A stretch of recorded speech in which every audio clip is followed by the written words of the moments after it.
Hello friends, in this video we are going to understand what is Google Tag Manager and how can you actually attach Google Tag Manager into your BIS 365 website.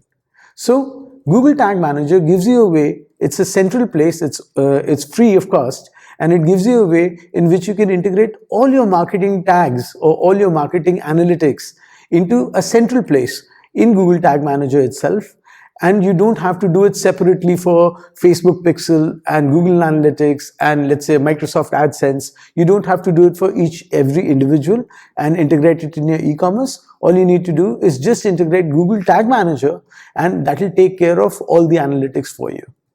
So let's dive in. What I've done is, in my system, I have already logged into my tag manager for bis365.co. Out here, you can basically create all the tags in one place. As you can see, I've created your LinkedIn Insight, your Google Insights, your Google Ads, your GA4 ads, Facebook Pixel, and Conversion Linker. We've created all these tags in one place.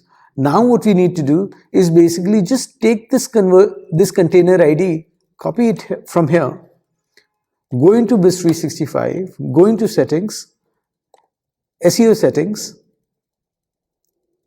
and I can put in this and remove these other two, because obviously this makes it redundant. We can remove these other two and you're sorted out. Obviously, I can understand that this is more of an advanced product and this is more of an advanced usage.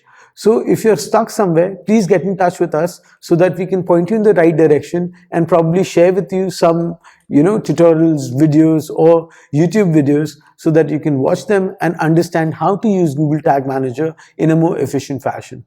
Thank you.